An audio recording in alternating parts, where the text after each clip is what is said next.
mange også norske kunder, som kommer til Toskana, både og bliver gift i Toskana, for man kan godt blive gift som nordmænd i Toskana, eller også så kan man selvfølgelig blive gift i Norge, og så kan man komme ned og holde sin honeymoon hos os. Altså vi har utrolig mange, der kommer, så vælger de til deres bryllupsrejse ganske lille, hyggelig, rustik bolig for dem selv på landet med swimmingpool, og det er meget, meget romantisk. Altså generelt så er der mange romantiske steder i Toskana for to, der lige er blevet gift, og så varmen selvfølgelig, det gør det lidt lettere. Det man skal opleve i Toskana, det er først og fremmest maden. Det er også mange af vores kunder, de kommer specielt for mad og for vin. Så kommer du selvfølgelig ned for varmen og for solen, fordi dagene de er længere end her i Oslo for eksempel. Lige nu er der jo rigtig, rigtig koldt. Det er det slet ikke nede hos os. Og så kommer de for at opleve kulturen, naturen. Altså vi plejer at sige, at Italien og Toskana generelt, det er et museum under åben himmel.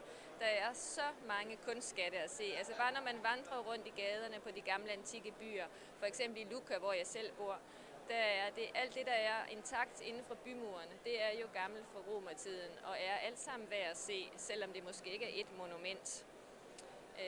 Så lige præcis mig selv, jeg bor i Toskana i Lucca og har bureauet Dan Italia, hvor vi formidler ferieboliger.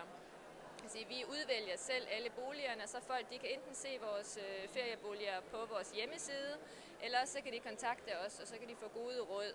Altså mange de har måske har de børn med, så vil de gerne have gode råd til det, eller de har en ældre person med, der ikke skal gå så meget, eller du vil gerne bo i byen eller på landet. Så kan vi så give gode tips og råd. Ellers også netop, hvis man har nogle specielle interesser, hvis man gerne vil have en kok, der kommer hjem og laver mad til en, eller deltager i et madlavningskursus, eller et vingårdsbesøg. Altså stort set hvad, som folk kunne have lyst til at opleve i Toskana, det kan vi hjælpe dem med, fordi vi bor dernede. Så man kan sige, når folk de kommer specielt til Lucca-området, der er der meget kort afstand til at se det meste af Toskana. Man kan køre til Cinque Terre, som er de 5 små byer, som er hugget ud i klippen i lige starten af Ligurien.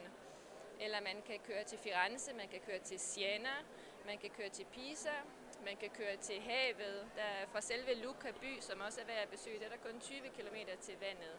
Og så er der en 30-40 km op i bjergene.